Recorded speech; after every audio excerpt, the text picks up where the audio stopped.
নমস্কার বন্ধুরা, কাজল ভিলেজ কিচেনে আপনাদের স্বাগত। আজকে আমি একদম অন্য ধরনের একটি রেসিপি নিয়ে এসেছি। খুব পছন্দর কিভাবে কাটাপোনা মাছের জ্যান্ত ঝোল করতে হয় ফুলকপি দিয়ে, সেইটাই আপনাদের সঙ্গে শেয়ার করব। তো আপনারা যদি আমার চ্যানেলের নতুন সদস্য হয়ে থাকেন তাহলে প্লিজ সাবস্ক্রাইবার করে নেবেন। তো দেখুন, আমি কাটাপোনা মাছ নিয়ে নিয়েছি জ্যান্ত 4 পিস। তো এর মধ্যে লবণ আর হলুদ দিয়ে রেখেছিলাম, ওইটা একটু মাখিয়ে নেব। তো দেখুন, আমি মাছে লবণ আর হলুদ ভালো করে মাখিয়ে নিয়েছি। তো খুবই বড় একটা কাটাপোনা মাছ ছিল জ্যান্ত, তা আমাদের কিনে নিয়ে এসেছে দেখুন। তা আমি ওইটারই 4 পিস নিয়েছি, রান্না করব, ঝোল শেয়ার করব আপনাদের সঙ্গে। তো আমি গ্যাসটাকে অন করে নেব, কড়াটা বসিয়ে দিলাম। তো কড়াটা আমার গরম হবে। তো আমি কড়ার মধ্যে দেখুন সরষের তেল দিয়ে দিচ্ছি। তো সরষের তেলেই রান্না হবে। সরষের তেল দিয়ে দিলাম মাছ ভাজার জন্য। তো দেখুন, তেল আমার গরম হয়ে গেছে, আমি একটু কড়ার চারিপাশে লাগিয়ে দিলাম। তো আমি মাছগুলো ভেজে নেব।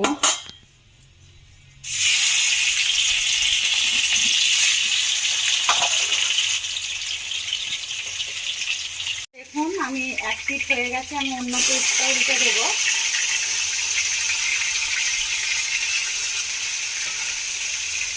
তো এইটাও ভাজা হওয়ার জন্য অপেক্ষা করব। দেখুন, তো দেখুন মাছগুলো আমার এইভাবে ভাজা হয়ে গেছে। তো আমি তুলে নেব। কত সুন্দর লাল করে ভেজে নিয়েছি দেখুন। তো একদম জ্যান্ত কাটাপোনা মাছ, দেখুন কত সুন্দর চাকা হয়েছে দেখুন। তো এই মাছের গুলো আমি এই একইভাবে ভেজে নেব। তো দেখুন, আমার মাছগুলো সব ভাজা হয়ে গেছে, আমি সবগুলো একইভাবে ভেজে নিয়েছি। তো আমি এই তেলের মধ্যেই আমি ফুলকপি দিয়ে দেব।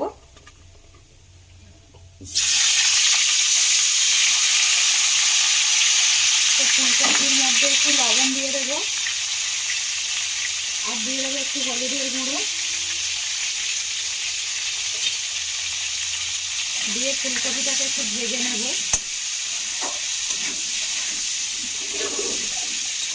তো আমি একটু ঢাকা দিয়ে দেবো, তাহলে তাড়াতাড়ি নরম হয়ে ভাজা হবে।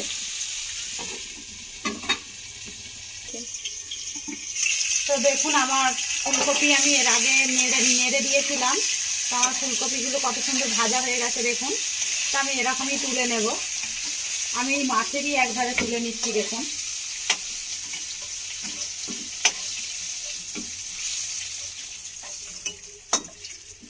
তো আমি ফুলকপিগুলো তুলে নিয়েছি দেখুন। তো আমি এই কড়ার মধ্যে আবারও তেল দিয়ে দেব। তো তেল দিয়ে দিয়েছি দেখুন।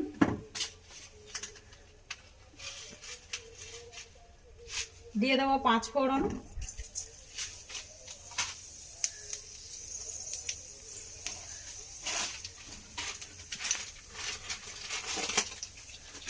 আর দিয়ে দেবো একটা তেজপাতা। তো ফোড়নটা দেখুন আমার ভাজা হয়ে গেছে। তো আমি এর মধ্যে দিয়ে দেবো একটা পেঁয়াজ কুচিয়ে রেখেছি, পেঁয়াজ কুচানো। তো এরকম যদি বাঙালি রান্না পেতে চান তাহলে প্লিজ আমার চ্যানেলটিকে সাবস্ক্রাইবার করে নেবেন। একদম ঘরোয়া বাঙালি কীভাবে রান্না করা হয়, তা আমি সেইভাবেই খুব সহজেই করি রান্না।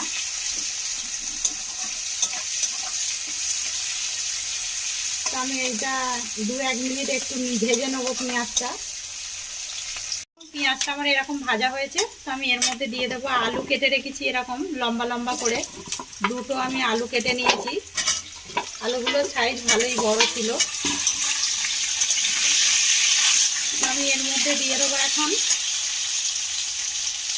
লবণ, আর দিয়ে দেবো একটু হলুদের গুঁড়ো। তো দিয়ে একটু ভাজা করে নেব। তো খুব গরমের সময় এরকম পাতলা একটু ঝোল করবেন, খুব ভালো হবে।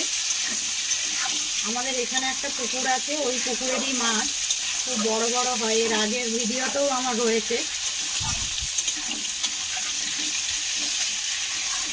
আমাদের ওখান থেকে সবাই মাছ কেনে, ওই পুকুরে প্রচুর বড় বড় মাছ আছে। তো আমি এইটাকে এখন 2-1 মিনিট চাপা দিয়ে দেবো। চাপা দিয়ে একটু অপেক্ষা করব। তো আমি দেখে নেব। দেখুন, আমি এর আগে একবার নেড়ে দিয়েছিলাম। তো আমার আলুগুলো এরকম ভাজা হয়ে গেছে। তো আমি এর মধ্যে দিয়ে দেবো আমি বেটে রাখা মশলা আজকে ব্যবহার করব।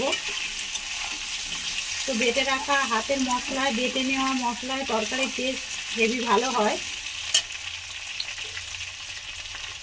তো দেখুন আমি আদা রসুন বেটে নিয়েছি, জিরে এর মধ্যে কটা দিয়ে দিয়েছি, গোলমরিচ আর কাঁচা লঙ্কা বেটে নিয়েছি, শুকনো লঙ্কাও বেটে নিয়েছি। তো আমি দিয়ে দেবো আদা রসুন বাটা, কাঁচা লঙ্কা বাটা আর জিরে গোলমরিচ বাটা আর লঙ্কা বেটে রেখেছিলাম। তো আমি এতে গুঁড়ো লঙ্কা ব্যবহার করব না। আমি গ্যাসের ফ্লেমটা একটু আস্তে করে দেবো।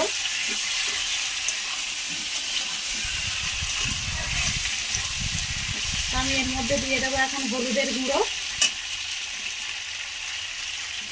হলুদের গুঁড়ো দিয়ে দেবো।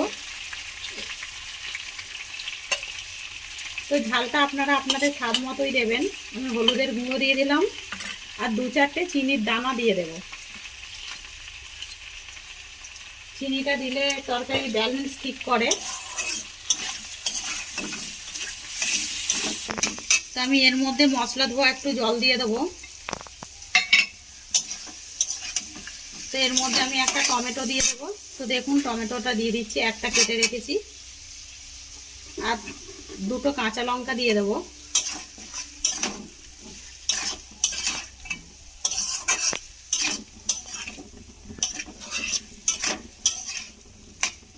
তো আমি 2-1 মিনিট এটা ঢাকা দিয়ে দেবো।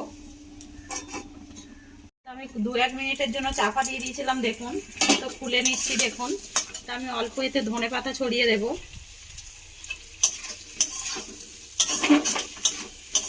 তো আমার দেখুন একদম মশলা কষানো হয়ে গেছে, কত সুন্দর একটা তেল ছেড়ে গেছে। তো আমি এর মধ্যে এবারে জল দিয়ে দেবো।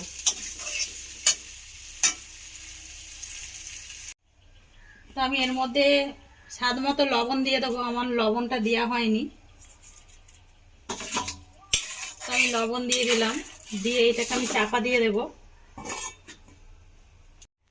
তো দেখুন আমি খুলে দেখাচ্ছি। তো আমার তরকারি দেখুন ফুটে উঠেছে। তো আমার আলুগুলোও সিদ্ধ হয়ে গেছে সুন্দর। তো আমি এর মধ্যে এখন দিয়ে দেব ফুলকপি ভাজাগুলো দিয়ে দেব। ফুলকপিগুলো খুব সুন্দর আমার ভাজা হয়ে গেছিলো বলে ওই জন্য ফুটে ওঠার পরেই আমি দিচ্ছি। আপনারা কষানোর সময়ও দিতে পারেন। তো আমি মাছ ভাজাগুলোও দিয়ে দেব। এখন আমি সব মাছ ভাজাগুলোও দিয়ে দিয়েছি আর ফুলকপিগুলোও দিয়ে দিয়েছি। এবারে দিয়ে দেবো আমি 2টো কাঁচা লঙ্কা দিয়ে আমি আবারও ঢাকা দিয়ে দেবো কিছুক্ষণের জন্য, 10 মিনিটের জন্য। তো আমি দেখুন 10 মিনিটের জন্য ঢাকা দিয়ে দিয়েছিলাম। তো 10 মিনিট পরে দেখছি। তো দেখুন আমার তরকারি একদম ফুলকপি আলু রেডি। তো কত সুন্দর হয়েছে দেখুন, আলু সিদ্ধ হয়ে গলে গেছে, ফুলকপিও সিদ্ধ হয়ে গেছে। তো আমি এর মধ্যে ধনেপাতা কুচি ছড়িয়ে দিয়ে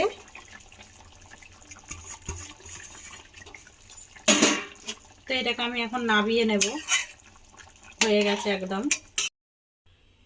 তো দেখুন আমার কাটা পোনা মাছের জ্যান্ত একদম ফুলকপি দিয়ে মাছের ঝোল রেডি। তো এই ভিডিওটি যদি আপনাদের কেমন লাগলো আমাকে কমেন্ট করে জানাবেন প্লিজ। তো যদি ভালো লেগে থাকে তাহলে এইভাবেই আমার পাশে থাকবেন, সাপোর্ট করবেন আমাকে, লাইক শেয়ার কমেন্ট করে জানাবেন। তো আমার নতুন নতুন ভিডিও পাওয়ার জন্য পাশে থাকা বেল আইকনটি প্রেস করবেন, নতুন নতুন ভিডিও পেয়ে যাবেন। তো সবাই সুস্থ থাকবেন, ভালো থাকবেন, ধন্যবাদ।